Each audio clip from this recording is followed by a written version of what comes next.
Well, the breathless liberal media smells a chance to get their racism mantra back in the forefront, and they are salivating at the chance.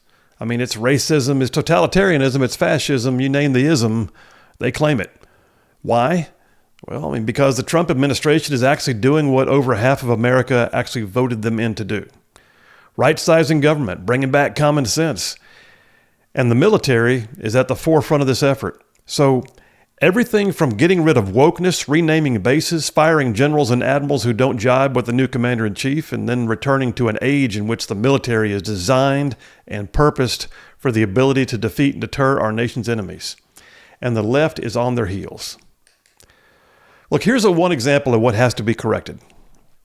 In 1986, when I was a young cadet working towards my commission as an Army officer, I had my first foray to a place that became like a second home in some ways.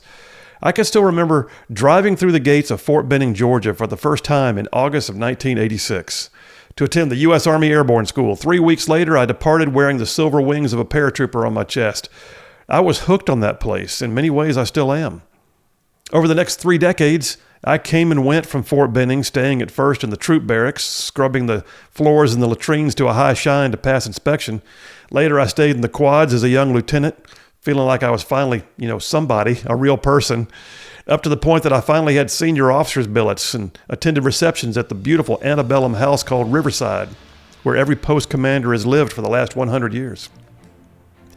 At Fort Benning, I have tramped through the woods, run through the streets, jumped on the drop zone, sat in the classrooms, dined in the mess halls, and marched on the parade grounds. I have walked among the monuments to past paratroopers and rangers and infantrymen, and I've marveled at what they must have gone through. I was trained there to become a paratrooper, a jump master, an infantry officer, a pathfinder, and eventually I attended the battalion commander's pre-command course there a few years before I retired. While at Benning, I was sworn into the Order of St. Maurice, and later in life I had the absolute unbelievable honor of going there again to pin paratrooper wings on my own son and watch him graduate from his own basic officer's course there. To say that Fort Benning has been a part of my life is an understatement. And you know what? In all those years of sweat and toil and learning and leading at Fort Benning, Georgia, I never once felt like it was an oppressive place because it had the name Benning. Look, I'm going to bet that there's a bunch of you out there in this audience who have had Fort Benning in your life at some point. And like me, I'm going to bet that it never once crossed your mind that the name Benning came from a Confederate general. You know why? Because the Army's not racist. And no one who ever trained at Benning was ever oppressed by its name.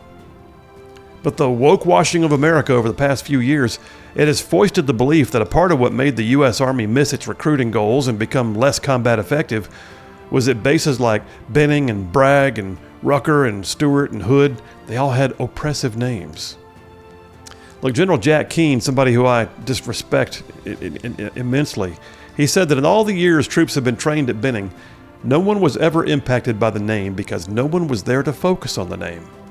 No one even knew.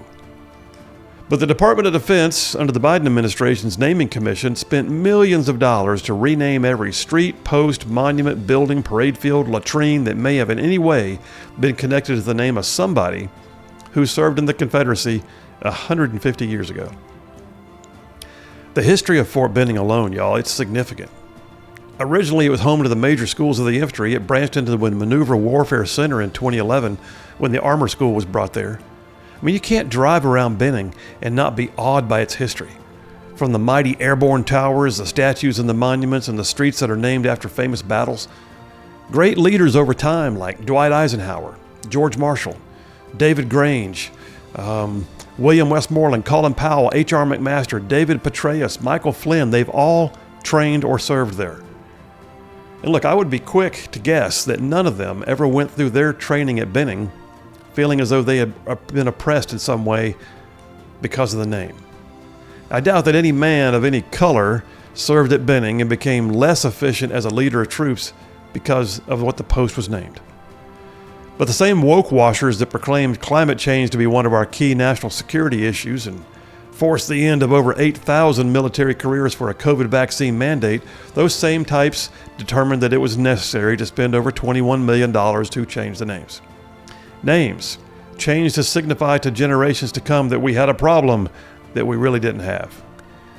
You see, when cancel culture decides that we have a solution in need of a problem, they will turn to the specter of racism as one of their pieces of low-hanging fruit, whether it really exists or not.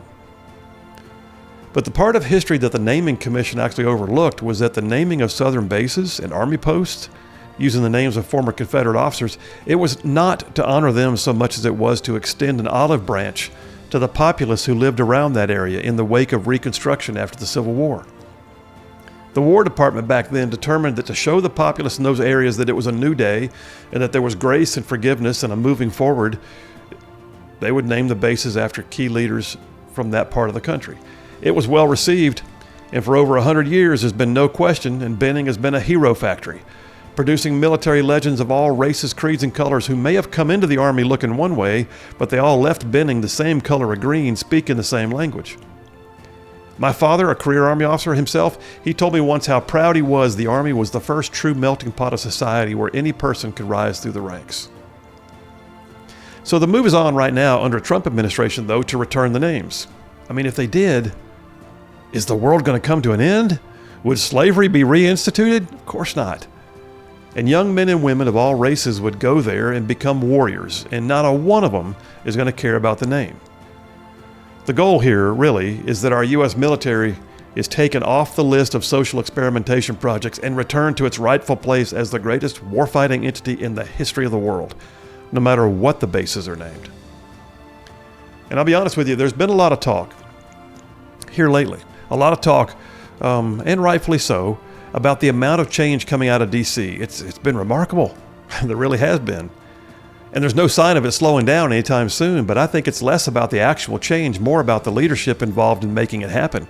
And right now, with some of what we're seeing, especially as it impacts the military, y'all, I found myself thinking the Warrior Factory is back in business. The Warrior Factory, think about it. That place where they take raw materials in the form of America's best and brightest young men and women and turn them into warfighters.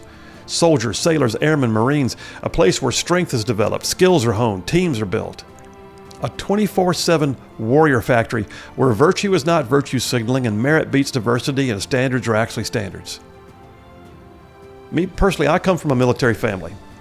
Multiple consecutive generations of service who didn't give one hoot about whether or not somebody on high thought something about everything that had nothing to do with whether we would fight our nation's battles with honor and come home to our families. In the Army that my family served in, we always saw stupid decisions from the flagpole as nothing more than just stupid decisions from the flagpole. But in recent years, we have seen the military be downgraded in its readiness status, recruiting has bottomed out, and we're seeing a flagging of morale that I do believe is finally coming back. But some of the things we had to endure to get back to this point. I mean, the military that I grew up in was one that I wanted to be a part of. But most recently, the former Secretary of the Army, Christine Wormuth, thankfully she's gone, but the former Secretary of the Army, Christine Wormuth, she announced, we don't need generational military families. She feared it would create a warrior caste. Look, I submit we need exactly that. A military so vaunted, so respected, so capable that one generation desperately wants to follow the next generation because it loves what it sees. Well, the Trump administration now has made very clear the military will once again be a bastion of common sense, a fortress of fortitude, if you will.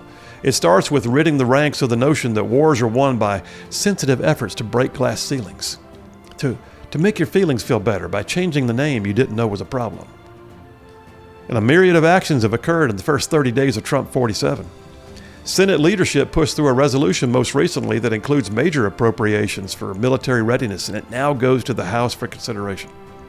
Secretary of Defense Pete Hegseth, he has mandated audits. Keep in mind, the Pentagon has failed its last 7 major audits. He has mandated audits and said we will pass.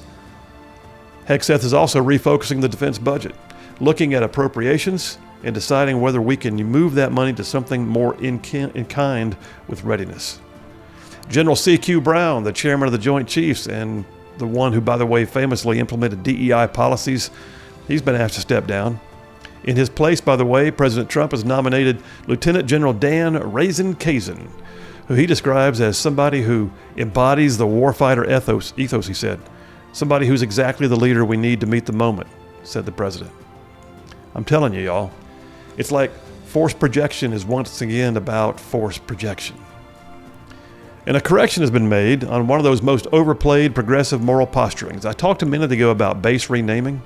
Well, not all of them have been touched, but the base renaming process did get its first correction. In all the renamings a few years back, Fort Bragg became Fort Liberty. Again, much like Benning. I don't know a single Bragg soldier who ever cared about the name, but we by God cared when they took it away. Suddenly, every one of us who had ever passed through the gates or jumped on the drop zones or cleaned the latrines in the barracks were histrionically complicit somehow in systemic racism. Veterans have had to caveat their memories and their stories they tell with a hyphenated description of where they served.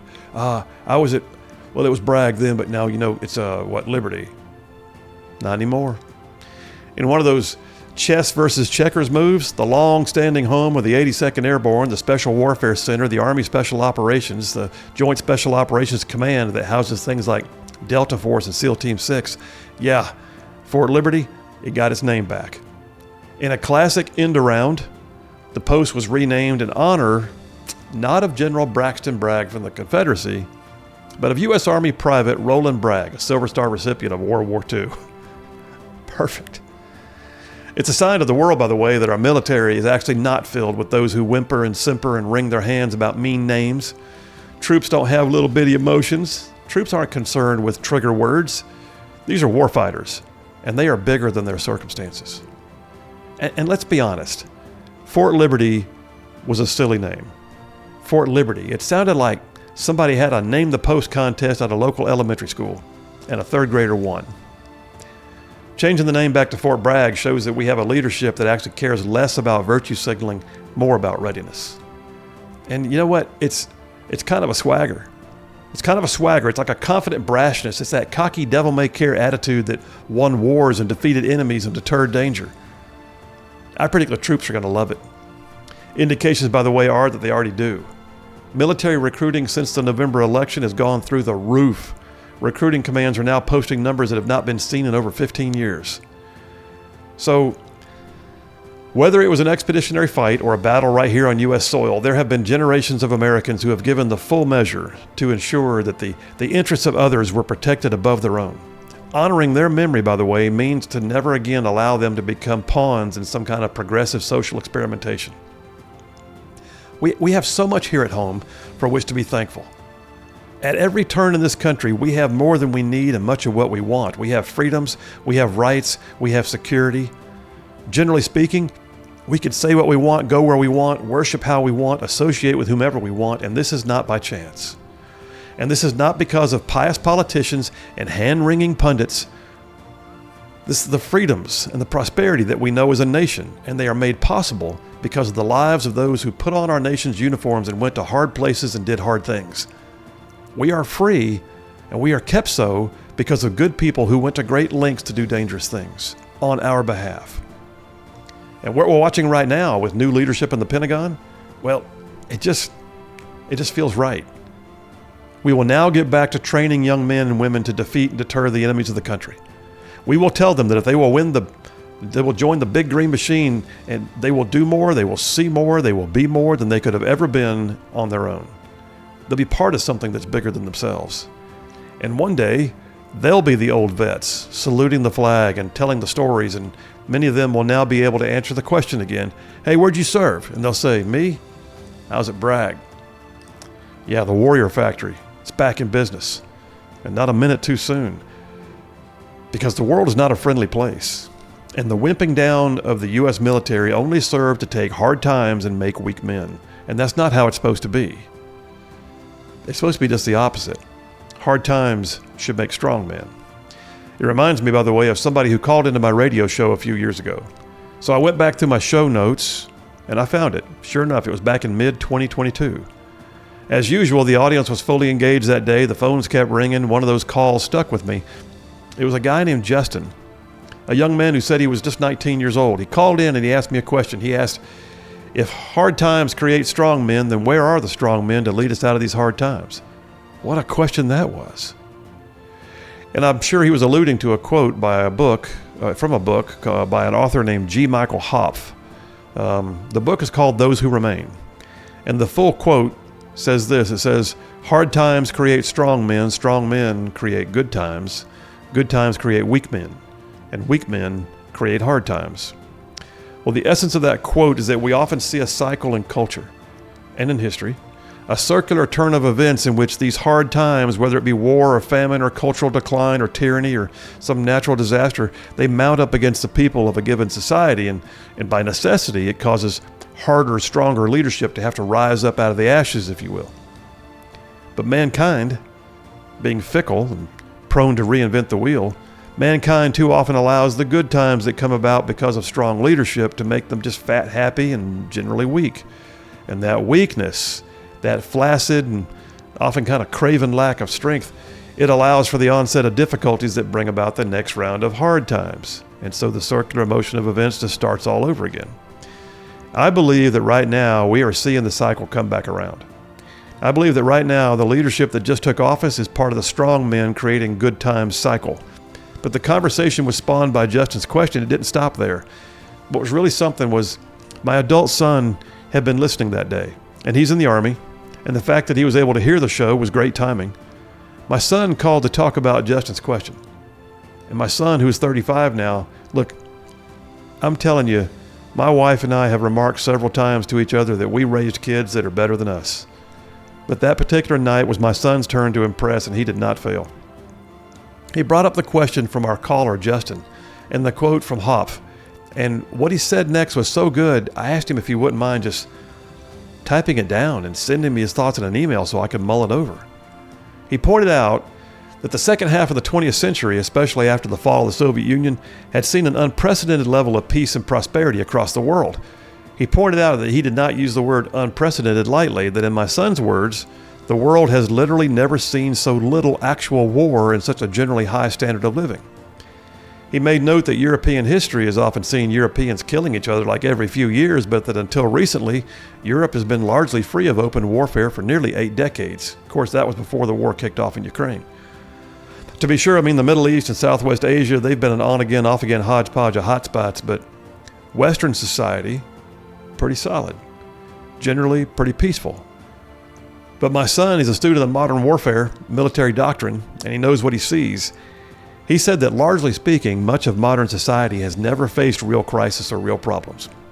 And this makes so many of society's members weak, and these weaklings, in the absence of real problems, they must therefore invent their own problems. Things like critical race theory, microaggressions, preferred pronouns, and yes, the renaming of bases. People have grown up so comfortable that they must reinvent problems in order to have something to solve. So let me just stop summarizing his comments. I want to read you an actual direct quote from my son as he wrapped up his email. He said this, and I quote, he said, "Now we face the hard times," and this is 2022, "now we face the hard times these weak men have created. Mass inflation, energy crisis, supply chain shortages, potential food shortages, and the highest chance of World War III since the Cuban Missile Crisis are all happening," he said, as the left screams that men can have periods too. And then he said, so back to Jason's question, where are the strong men? He said, I look around and see not many options. He said the list is short. The good news is, though, the 1970s were a hard decade for the U.S., but it only took one Reagan, he said, to turn the 1980s into arguably the best decade in our country's history. And he said, rest assured, hard times do indeed create strong men. And then my son went on to say this. He said, until our strong leaders emerge, everyone can be a strong man or woman in their own sphere of influence, no matter how large or small that they may be. It makes a difference. He said, working hard, treating others as you want to be treated, standing up for what is right in the face of overwhelming pressure, and being a source of positivity and hope, refusing to crumble if someone calls you the wrong pronoun, teaching younger generations how to also do those things that make all the difference. He said, go be a local strong man, hold out the hope until the national level strong man arrives on the scene. Wow. So, first of all, on a personal note, yes, I'm a proud dad. Always have been, but it never hurts to have one more reason, right? Secondly, I hope y'all are taking note that the basis for this discussion and much of that content comes from a call from a 19-year-old and an email from a 33-year-old, now 35. There is truly hope for our future, in my opinion. But next, and to the point, we have been through some weird, difficult, and often distressing times. And yet we as a nation, We have it good. I was asked to speak to a high school program not long ago, and I pointed out to them that they are among the first few years of citizens who are old enough to join the U.S. military that were not even alive when 9/11 happened. Our nation, our culture, has grown soft, and as a result, it's been inventing its own problems from thin air, only to find out that while they stay distracted and chase unicorns and absurdities and rename the bases and whatever else, that real issues are actually mounting up. My son's right. And my caller, Justin, his question was well timed. We need the strong to get on their feet. I know they're out there. We need them. We need them, people. We need people who can say things like what Isaiah 50 verse 7 says. Isaiah 50 verse 7 says, "Therefore I have set my face like flint, and I know that I will not be put to shame." Set your face like flint. Well, back to my original point. We're getting an example right now from the White House. An example of what it means to be decisive, to face challenges, and to do so head on. Hopefully, from the national side of things, that leadership in D.C. is going to take our broader nation to a period of good times in the cycle of society, and that includes the U.S. military. We cannot ever again allow the uniformed services to be subjected to the progressive liberal tripe that had the effect of making the Army, Navy, Air Force, and Marines into something less than a lethal fighting force. We need a nation of strong men. And those strong men must have the backing of a strong military, and that strong military must have the backing of a strong society. Which means that all the DEI, the CRT, the diversity efforts, the lack of merit, the use of pronouns, and the renaming of bases, it has to completely stop. But I believe that it has. And not a minute too soon, y'all. Not a minute too soon. I'm looking at things right now with a new sense of renewed optimism. I'd say the warrior factory is back. And that's my philosophy.